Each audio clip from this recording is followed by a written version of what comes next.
कालाजार नाम की एक बीमारी अब तेजी से समाप्त होती जा रही है। कुछ समय पहले तक कालाजार का प्रकोप 4 राज्यों के 50 से अधिक जिलों में फैला हुआ था, लेकिन अब ये बीमारी बिहार और झारखंड के 4 जिलों तक ही सिमट कर रह गई है। मुझे विश्वास है बिहार झारखंड के लोगों का सामर्थ्य, उनकी जागरूकता इन 4 जिलों से भी कालाजार को समाप्त करने में सरकार के प्रयासों को मदद करेगी। कालाजार प्रभावित क्षेत्रों के लोगों से भी मेरा आग्रह है कि वो 2 बातों का जरूर ध्यान रखें। एक है सैंड फ्लाई या बालू मक्खी पर नियंत्रण और दूसरा जल्द से जल्द इस रोग की पहचान और पूरा इलाज। कालाजार का इलाज आसान है, इसके लिए काम आने वाली दवाएं भी बहुत कारगर होती है। बस आपको सतर्क रहना है। बुखार हो तो लापरवाही ना बरतें और बालू मक्खी को खत्म करने वाली दवाइयों का छिड़काव भी करते रहें। जरा सोचिए, हमारा देश जब कालाजार से भी मुक्त हो जाएगा तो ये हम सभी के लिए कितनी खुशी की बात होगी। सबका प्रयास की इसी भावना से हम भारत को 2025 तक टीबी मुक्त करने के लिए भी काम कर रहे हैं। आपने देखा होगा, बीते दिनों जब टीबी मुक्त भारत अभियान शुरू हुआ तो हजारों लोग टीबी मरीजों की मदद के लिए आगे आए। ये लोग निक्षय मित्र बनकर टीबी के मरीजों की देखभाल कर रहे हैं, उनकी आर्थिक मदद कर रहे हैं। जन सेवा और जन भागीदारी की यही शक्ति हर मुश्किल लक्ष्य को प्राप्त करके ही दिखाती है। मेरे प्यारे देशवासियों, हमारी परंपरा और संस्कृति का मां गंगा से अटूट नाता है। गंगा जल हमारी जीवन धारा का अभिन्न हिस्सा रहा है और हमारे शास्त्रों में भी कहा गया है, नमामि गंगे तव पाद पंकजम सुर असुरई वंदित दिव्य रूपम भुक्तिम च मुक्तिम च ददासि नित्यम भाव अनुसारे सदा नराणा। अर्थात हे मां गंगा, आप अपने भक्तों को उनके भाव के अनुरूप सांसारिक सुख, आनंद और मोक्ष प्रदान करती है। सभी आपके पवित्र चरणों का वंदन करते हैं। मैं भी आपके पवित्र चरणों में अपना प्रणाम अर्पित करता हूं। ऐसे में सदियों से कल कल बहती मां गंगा को स्वच्छ रखना हम सबकी बहुत बड़ी जिम्मेदारी है। इसी उद्देश्य के साथ 8 साल पहले हमने नमामि गंगे अभियान की शुरुआत की थी। हम सभी के लिए गौरव की बात है कि भारत की इस पहल को आज दुनिया भर की सराहना मिल रही है। यूनाइटेड नेशन ने नमामि गंगे मिशन को इकोसिस्टम को रिस्टोर करने वाली दुनिया के टॉप 10 इनिशिएटिव में शामिल किया है। ये और भी खुशी की बात है कि पूरे विश्व के 160 ऐसे इनिशिएटिव्स में नमामि गंगे को यह सम्मान मिला है। साथियों, नमामि गंगे अभियान की सबसे बड़ी ऊर्जा लोगों की निरंतर सहभागिता है। नमामि गंगे अभियान में गंगा प्रहरियों और गंगा दूतों की भी बड़ी भूमिका है। वे पेड़ लगाने, घाटों की सफाई, गंगा आरती, नुक्कड़ नाटक, पेंटिंग और कविताओं के जरिए जागरूकता फैलाने में जुटे हैं। इस अभियान से बायोडायवर्सिटी में भी काफी सुधार देखा जा रहा है।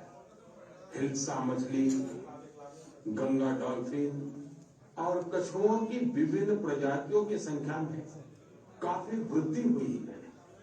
गंगा का इकोसिस्टम क्लीन होने से आजीविका के अन्य अवसर भी बढ़ रहे हैं।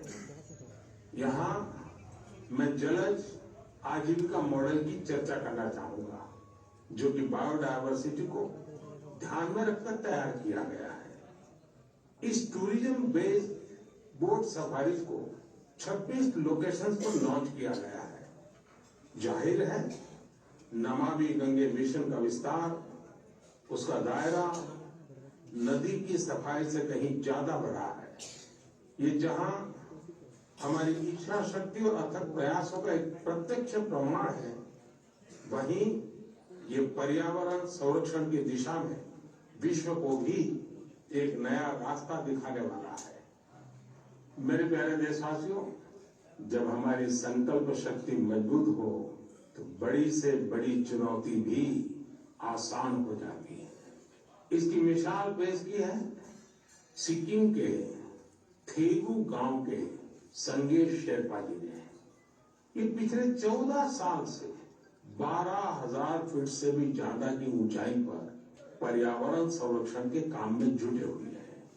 संगे जी ने सांस्कृतिक और पौराणिक महत्व का सोमगो लेक, उसे स्वच्छ रखने का बीड़ा उठा लिया है।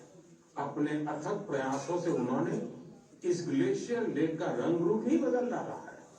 साल 2008 में संगे शेरपा जी ने जब स्वच्छता का यह अभियान शुरू किया था, तब उन्हें कई मुश्किलों का सामना करना पड़ा, लेकिन देखते ही देखते उनके इस नेक कार्यों में युवाओं और ग्रामीणों के साथ ही पंचायत का भी भरपूर सहयोग मिलने लगा।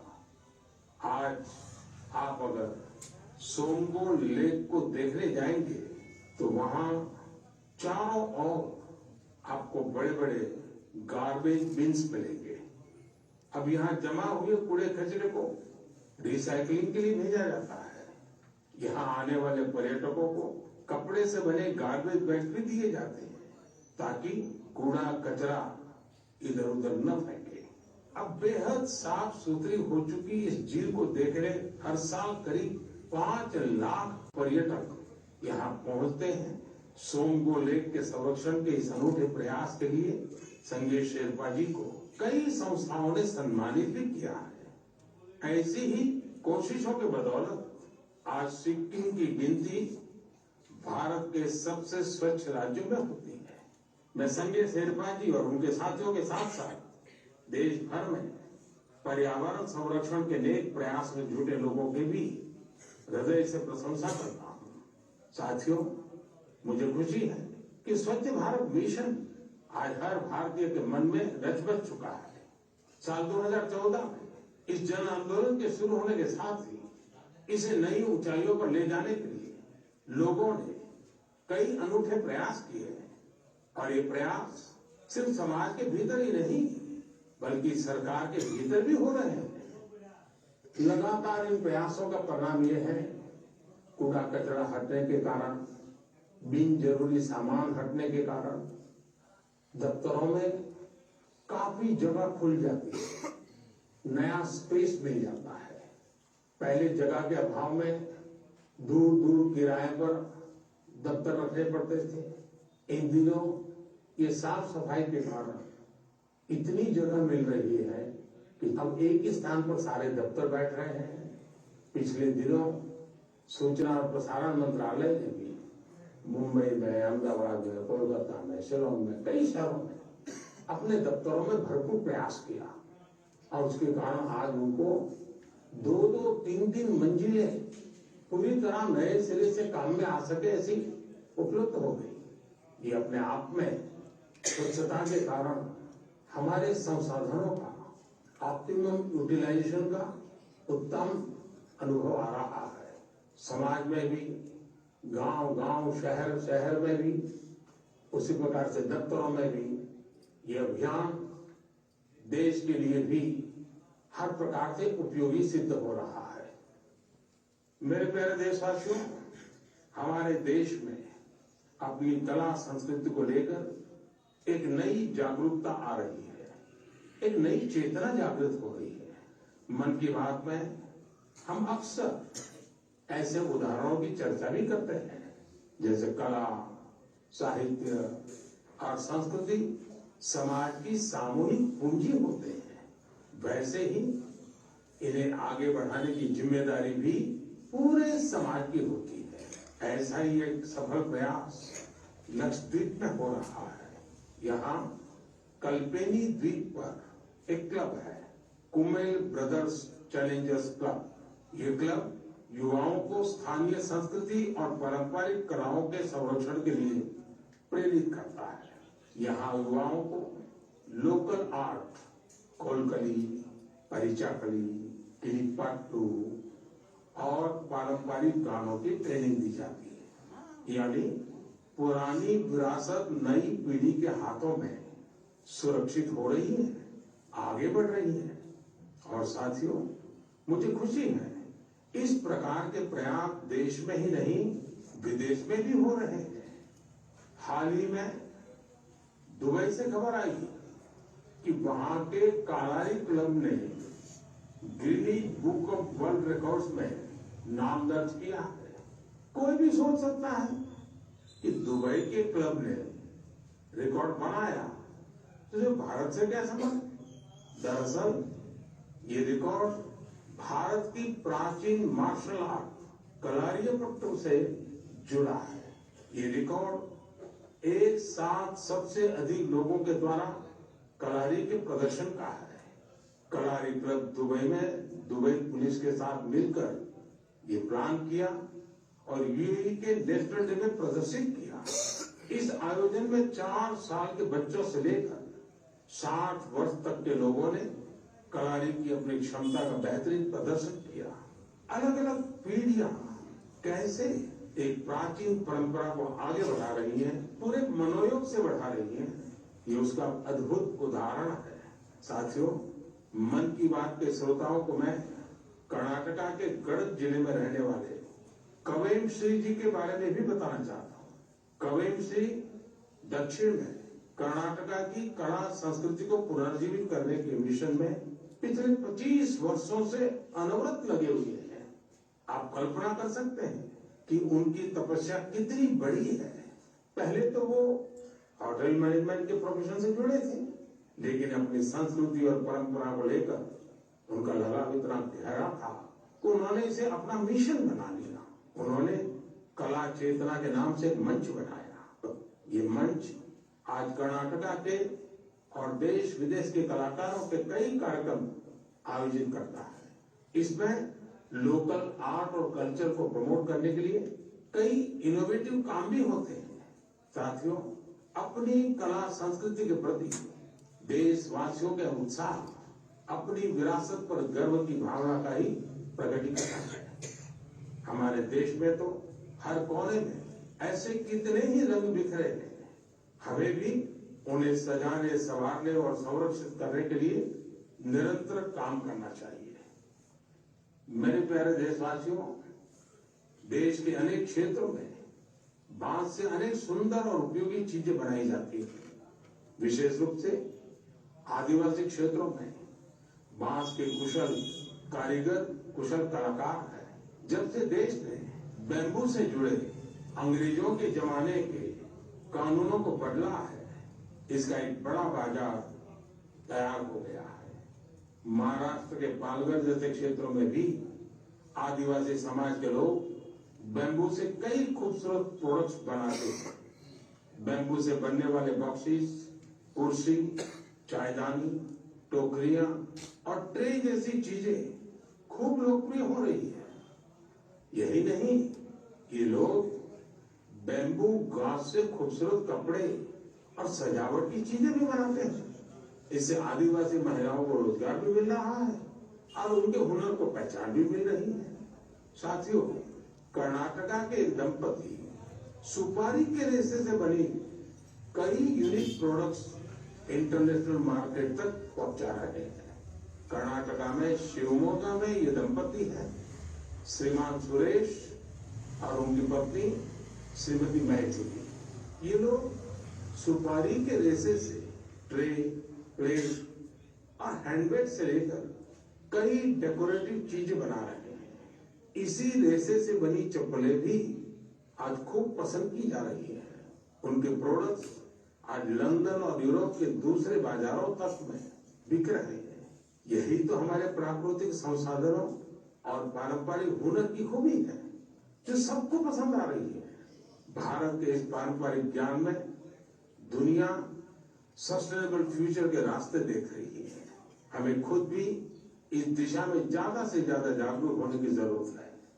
हम खुद भी ऐसे स्वदेशी और लोकल प्रोडक्ट इस्तेमाल करें और दूसरों को भी ये उपहार में दें। इससे हमारी पहचान भी मजबूत होगी, स्थानीय अर्थव्यवस्था भी मजबूत होगी और बड़ी संख्या में लोगों का भविष्य भी उज्जवल होगा। मेरे प्यारे देशवासियों, अब हम धीरे धीरे मन की बात के 100वें एपिसोड के अभूतपूर्व पड़ाव की ओर बढ़ रहे हैं। मुझे कई देशवासियों के पत्र मिले हैं जिनमें उन्होंने 100वें एपिसोड के बारे में बड़ी जिज्ञासा प्रकट की है। 100वें एपिसोड में हम क्या बात करें, उसे कैसे खास बनाएं, इसके लिए आप मुझे अपने सुझाव भेजेंगे तो मुझे बहुत अच्छा लगेगा। अगली बार हम वर्ष 2023 में मिलेंगे। मैं आप सभी को वर्ष 2023 की शुभकामनाएं देता हूं। ये वर्ष भी देश के लिए खास रहे, देश नई ऊंचाइयों को छूता रहे। हमें मिलकर के संकल्प भी लेना है, साकार भी करना है। इस समय बहुत से लोग छुट्टियों के मूड में भी हैं। आप पर्वों को, इन अवसरों का खूब आनंद लीजिए, लेकिन थोड़ा सतर्क भी रहिए। आप भी देख रहे हैं कि दुनिया के कई देशों में कोरोना बढ़ रहा है। इसलिए हमें मास्क और हाथ धुलने जैसी सावधानियों का और ज्यादा ध्यान रखना है। हम सावधान रहेंगे तो सुरक्षित भी रहेंगे और हमारे उल्लास में कोई रुकावट भी नहीं पड़ेगी। इसी के साथ आप सभी को एक बार फिर ढेरों शुभकामनाएं। बहुत बहुत धन्यवाद।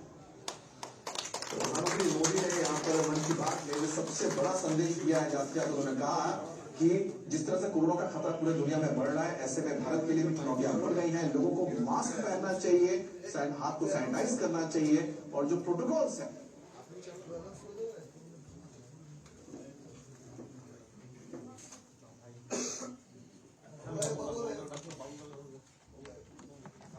ছবিতে মাল্যদান দিয়ে বরণ করছেন আমাদের মুখ্যমন্ত্রী ডক্টর মানিক শাহ মহোদয় এবং সঙ্গে আছেন বিশিষ্ট সমাজসেবক শ্রী সঞ্জয় শাহ মহোদয়, শ্রী কিশোর বর্মন মহোদয়, কর্পোরেটর তুষারকান্তি ভট্টাচার্য মহোদয় এবং জাহ্নবী দাস চৌধুরী মহোদয়।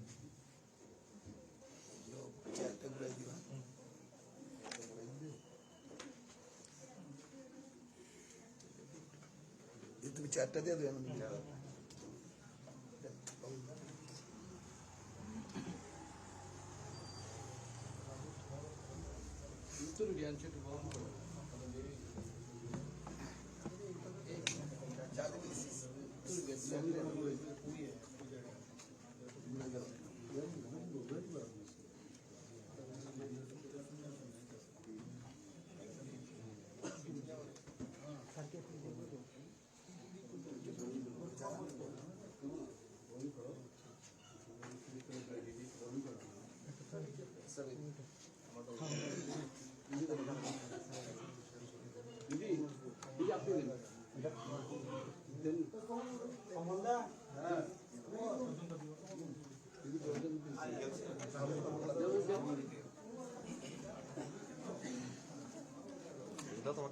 लगी तो फोटो लगे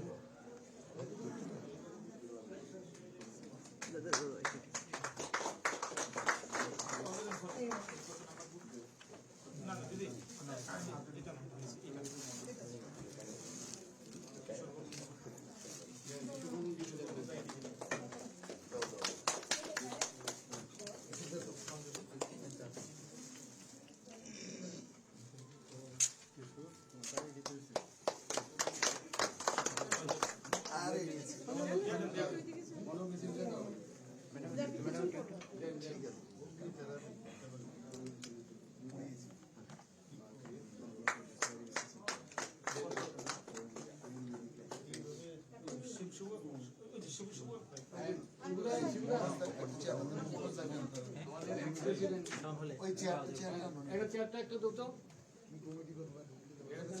একটু চেয়ারটা ধরো না। ওই চেয়ারটা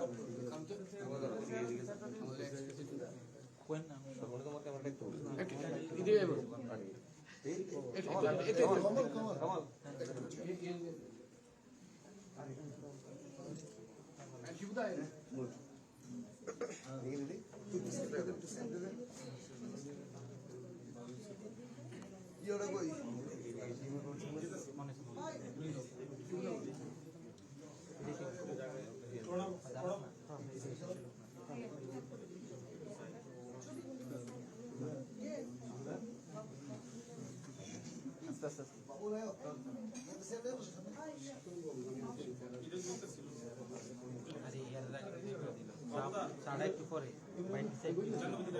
কইলে কিছু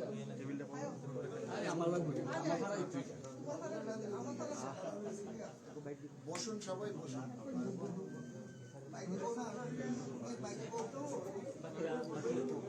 সবাই বয়ে যান গিয়ে, সবাই বয়ে যান, সবাই বইলে দেখতে পাবে। হ্যাঁ এই সবাই বইতে গো। হইতেছে